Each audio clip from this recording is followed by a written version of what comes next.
Higher functions कैसे influence करते हैं एडीएचडी को? हायर फंक्शंस, अगर हायर फंक्शंस क्या होता है, अगर वो आपको बहुत अच्छी तरह से जानना है तो you can see one of my best video. एक से 1.5 घंटे का वो एक लेक्चर है about parenting in developmental disabilities, जिसमें हायर फंक्शंस क्या होते हैं बहुत अच्छी तरह से मैंने बताया है। I just take few moments to make you understand. Information आती है, इंफॉर्मेशन को प्रोसेस किया जाता है, एक कंट्रोल मेरी ब्रेन अपने बॉडी को कंट्रोल भेजता है और एक्सपीरियंस क्रिएट होता है। ये एक्सपीरियंस ब्रेन अपने मेमोरी में स्टोर करता है ताकि अगले टाइम अगर सेम इंफॉर्मेशन आए तो इस वक्त मैं अच्छी तरह से वो इंफॉर्मेशन को टैकल करूं, यू नो। तो ये है sensory input, then behaviour, and then behaviour further develops your higher functions. ये ऐसे हायर फंक्शन कौन से हैं? सबसे पहला है मेमोरी, जो स्टोर करता है मुझे मिले हुए अच्छे एक्सपीरियंस, मुझे मिले बुरे एक्सपीरियंस, ताकि उन एक्सपीरियंस में से अगले टाइम मैं बहुत अच्छे से टैकल करके, मैं लर्न करके वो चैलेंजेस को के मैं ऊपर चला जाऊं। सो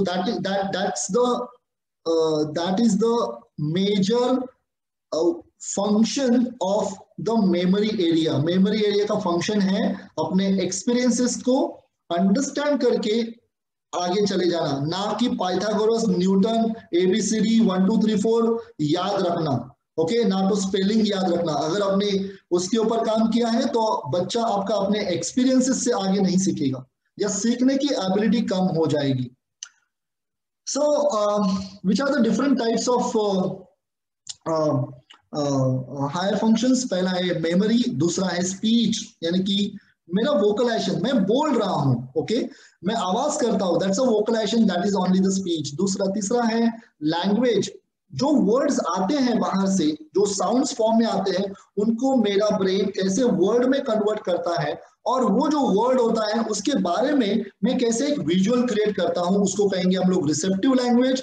एंड दूसरा है एक्सप्रेसिव लैंग्वेज, की जो मेरे मन में जो चित्र है, जो मेरे मन में जो एक जो इमेजिनेशन है, वो मैं वर्ड के माध्यम से कैसे बोल पाता हूं, okay, that is the function of language. और तीसरा है कम्युनिकेशन, ओके, जो एक हायर फंक्शन है जिसमें मैं अपने आइडियाज, बिलीव्स, मैं अपने थॉट्स सामने वाले को वर्बली या नॉन वर्बली कैसे पहुंचाता हूं, ताकि सामने वाला मेरे इंटेंशंस को जानकर, या सेम इंटेंशन से मैं कैसे ट्रांसफर करता हूं ताकि सामने वाला वो इंटेंशन को जानकर वैसे वैसे कम्युनिकेट करे, तो इसको कहेंगे कम्युनिकेशन, ओके।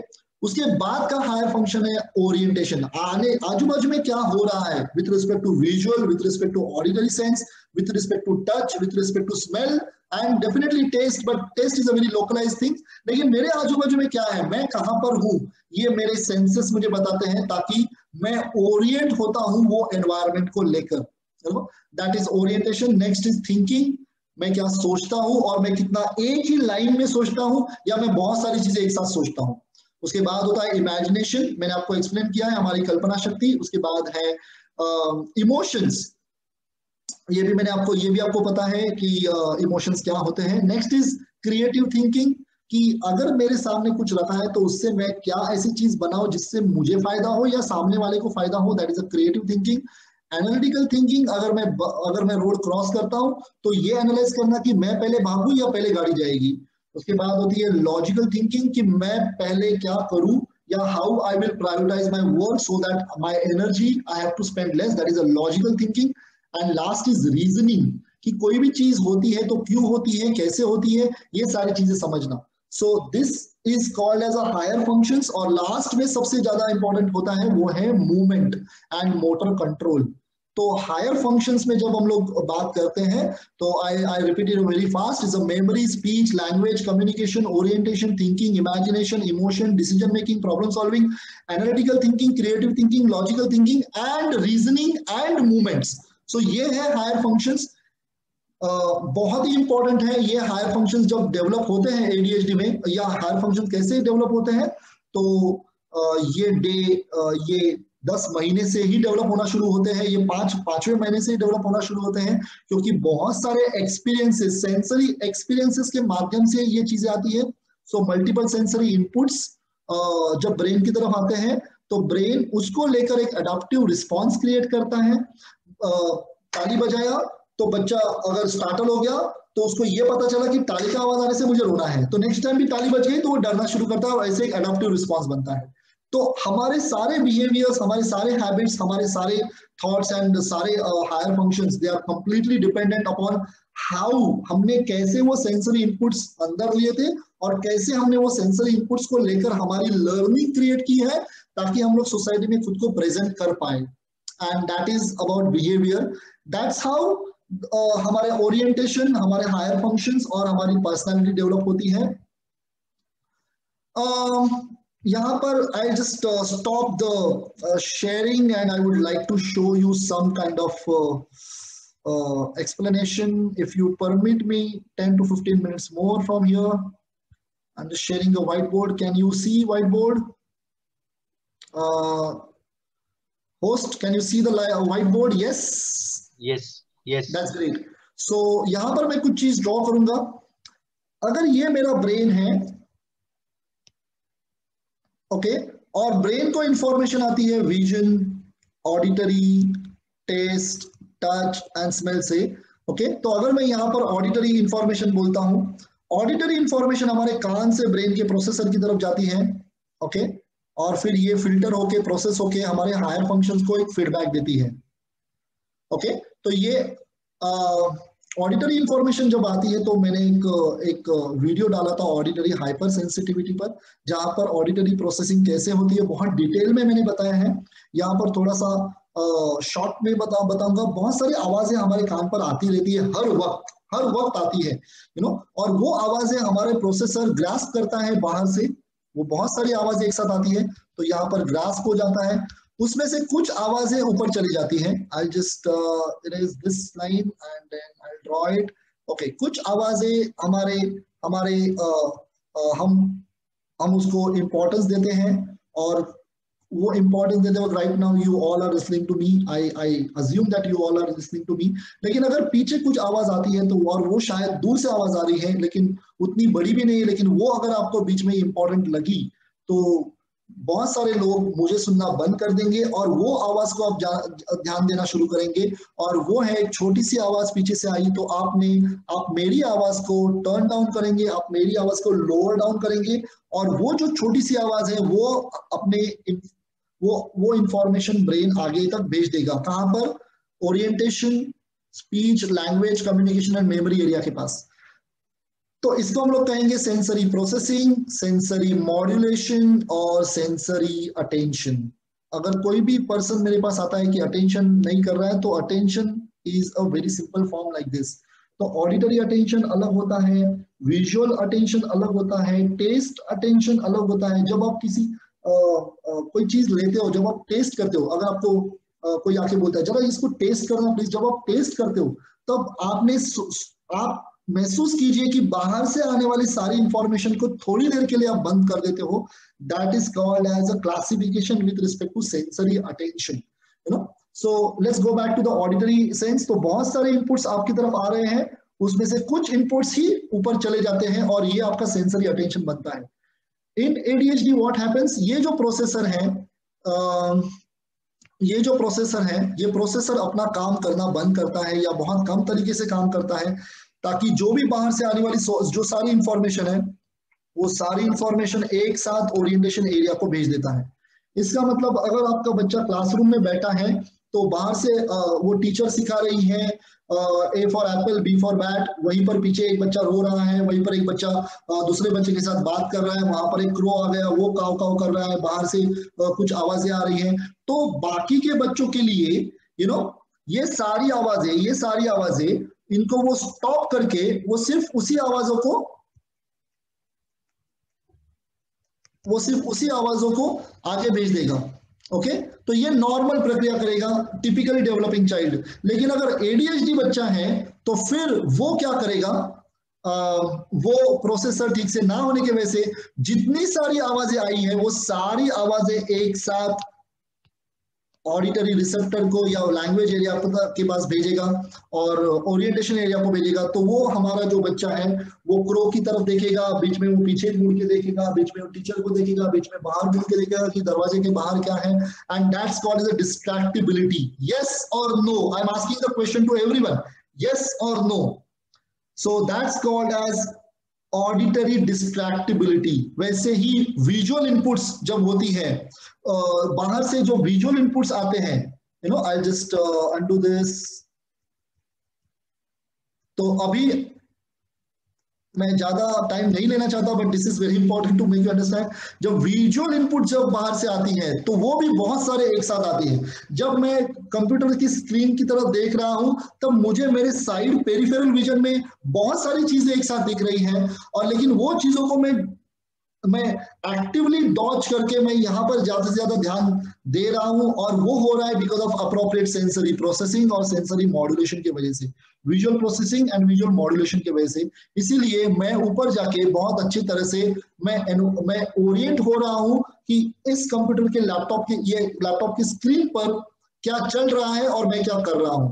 लेकिन कुछ बच्चे जब वो टीचर सिखा रही है तब वो विजुअली डिस्ट्रैक्ट हो जाएंगे, किसने पीछे मुड़ के देखा, या किसने बैग ओपन किया, या कौन बच्चा उठ के खड़ा हो गया, या कौन बच्चा बाहर से भाग रहा है, तो उसके विजन में बहुत सारी चीजें एक साथ आ जाएगी और वो सारी चीजों को आगे एक साथ लेके जाएगा। Right, that's called the visual distractibility. और आपकी तरफ जब कंप्लेंट आती है टीचर से तो टीचर सिर्फ इतना ही बोलती है, इसका ना एक जगह पर ध्यान ही नहीं होता, ये ना ये मेरी तरफ ध्यान ही नहीं देता, इसका ध्यान हर जगह पर होता है। Now I am coming to the higher function. जब ये सारी चीजें होती हैं तब एक हायर फंक्शन डेवलप होता है जो है ओरिएंटेशन। ओके, ओरिएंटेशन ये जो हायर फंक्शन है, इसके पास किसी एक सिलेक्टिव सेंसर इनपुट ना आकर अगर बहुत सारी चीजें आ जाएंगी, sorry where I gone,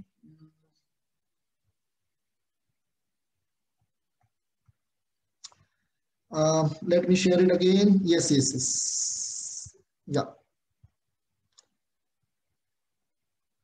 I'll stop share, I'll do it again.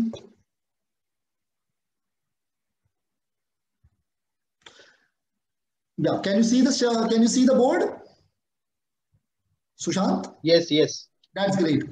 तो जब टिपिकली डेवलपिंग बच्चों के लिए सिर्फ एक ही इनपुट होता है और वो ओरिएंटेशन उसका एक ही जगह पर ध्यान होता है, लेकिन एडीएचडी बच्चा को अगर ये पूछा जाए कि टीचर ने क्या सिखाया बताओ, तो वो ये नहीं बता पाएगा, लेकिन वो ये जरूर बता पाएगा कि कौन किसके साथ बात कर रहा था, वो जो क्रो आया था वो सेम कल के जैसा ही क्रो था क्या, या किसने अपनी बुक नीचे डाली, या कौन बच्चा बाहर से भागा, ये सारी बच्चों के वो ये सारी चीजों के वो आंसर्स दे पाएगा। इसको हम लोग कहेंगे डिस्ट्रैक्टिबिलिटी बेस्ड ओरिएंटेशन। लेकिन ये ओरिएंटेशन में किसी एक जगह पर ध्यान ना देने की पर्सनैलिटी वो डेवलप कर रहा है। यस और नो? ओके, यहां पर बच्चा अगर एक जगह पर ध्यान नहीं दे रहा है, इसका मतलब वो बहुत सारी चीजों पर एक साथ ध्यान देने की कोशिश कर रहा है, और उसका जो हायर फंक्शन है, जो ओरिएंटेशन है, वो बहुत सारा डेटा एक साथ गैदर करेगा, और वो ओरिएंटेशन को लेकर जब उसको सोचना है, जब उसके इमोशनल डेवलपमेंट है, उसकी थिंकिंग है, उसके रीजनिंग है, उसका लैंग्वेज है, उसका कम्युनिकेशन है, ये सारी चीजों का अननेसेसरी डेटा भर जाएगा, और वो सारा जो हायर फंक्शन है वो डिस्टॉर्टेड हो जाएगा। I hope you understood this. Because of this attention deficit and because of this sensory lack of information or lack of processing, ये जो सारे हायर फंक्शंस हैं, ये हायर फंक्शंस अफेक्ट हो जाएंगे, डिस्टॉर्टेड हो जाएंगे, जिसके वजह से उनकी जो फंक्शनिंग एक लीनियर वे से होनी चाहिए, अपने चैलेंजेस को लेकर होनी चाहिए, अपने असाइनमेंट को लेकर होनी चाहिए, लेकिन बच्चा एक जगह पर ध्यान नहीं देता, बच्चा बहुत सारी चीजों पर एक साथ ध्यान देना शुरू करता है, और बाद में ये problem, I am just stopping this, so let's move to the stop share, sorry, I'll just move this. Achha, हाँ, can you see the PPT now? Sushant, can you see the PPT? No. Achha, okay, I'll just stop sharing and I'll start sharing again.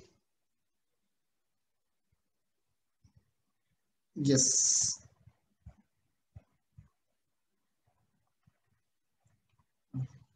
I'm not that great in technology, so this is called as higher function will get affected, you know। और ये जब higher function affect हो जाता है तो बच्चे का emotion एक ही टाइम पे वो हंस रहा है तो दूसरे टाइम पे वो जो हंस रहा था उसका रीजन उसको पता नहीं चलेगा, और वो शायद अगर रो रहा है तो बीच में ही वो हंसना शुरू करेगा। बहुत सारे इमोशनल लेबिलिटी डेवलप होगी, मल्टीपल इमोशंस एक साथ आ जाएंगे और वो अपने एक्सप्रेशंस अपने इमोशंस के जरिए नहीं पेश कर पाएगा, और वही प्रॉब्लम होगा उसको सोसाइटी में, और बाद में जाकर वो अप्रोप्रिएटली लोगों के इमोशंस को नहीं समझ पाएगा, अपने इमोशंस ठीक से एक्सप्रेस नहीं कर पाता है। एंड देन डेफिनेटली लोग सिचुएशन के अनुसार, सिचुएशन है यहाँ पर कि अगर मैं यहाँ पर एक किसी की डेथ हुई है और I am suppose to show the sympathy, but this person may start laughing unknowingly, you know, and this is called as not understanding or not able to express the emotions with respect to the situation, you know। So that is called as we can say the higher function is distorted, and that creates the major problems in the later stages of ADHD if not identified in early stages। Thoughts होते हैं तो अभी मम्मा पता है आपको क्या हुआ, आज ना वो सोहम ने ना मुझे बुक दिया था और उसमें लिखना था, तो उसमें मुझे कुछ चीजें कॉपी करनी थी, ये हो गया। और तभी बोला मम्मा शाम को पिज्जा खाने जाएंगे, मम्मा वो आपने बोला था ना परसों पिज्जा लेंगे। तो all of a sudden he will change the topic, he will not be able to stay on one topic, and because of that he will be showing a lots of thoughts together। बहुत सारे बच्चे अभी भी करते होंगे, जिनके भी बच्चे करते हैं, तो this is a time to work on their thought process, linear thought process, जिसको हम लोग कहेंगे coherent thought process।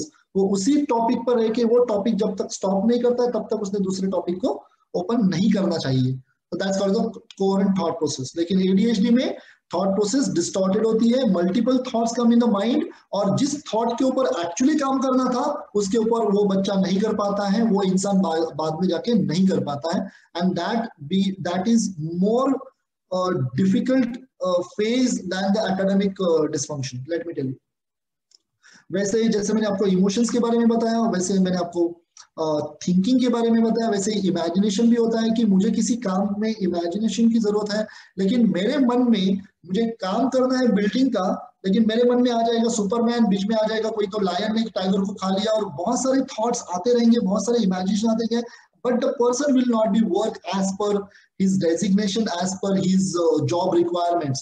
और बहुत सारे लोग अपने ही ख्यालों में रहते हैं, वो अपने ही ख्यालों में रहना, और जिसके वजह से उसके फंक्शंस लगातार कंटिन्यूअसली वो फंक्शंस ना कर पाना is a characteristic feature of unresolved ADHD. So then communication like वो पर्सन जब बात करता है तो since too many words are presented together, he will not be able to present self, he will not be able to put forward his points। उसको वो क्या कहना चाहता है वो ठीक से बोल नहीं पाएगा, या शायद लोग क्या सुनना चाहते हैं, या लोगों के एक्सपेक्टेशंस क्या है, या लोगों के एक्सप्रेशंस क्या है, वो नहीं समझ पाएगा, और वहां पर कम्युनिकेशन डेफिसिट हो सकता है in unresolved ADHD. In terms of memories, I explained you memory, he will show the forgetfulness, disorganized behavior, कल चीजें मैंने यहाँ पर रखी थी मुझे याद नहीं है, and very important, he will not be able to learn from his repetitive failures। आपने देखा होगा बहुत सारे लोगों को, उस इंसान को उसी चीज में 3 से 4 बार फेल्यूर मिला है, लेकिन फिर भी वो वही गलती वापस करता है, क्योंकि उसमें अपने एक्सपीरियंसेस से सीखने की जो डेवलपमेंट होनी चाहिए वो नहीं हुई है, और कॉन्सिक्वेंस होता है forgetfulness and disorganised behaviour in adulthood. So higher functions influenced by ADHD I just explain you, and ultimately अगर मैं एक पर्सनालिटी हूं तो मैं पर्सनालिटी क्यों बना हूं? Not because of my physique, not because of my just mind, not because of my knowledge, but overall higher functions what I have developed over the period. तो जब मैं किसी को मिलता हूं तब मेरे हायर फंक्शंस एक्सपोज होते हैं, और इसी को हम लोग पर्सनालिटी कहते हैं।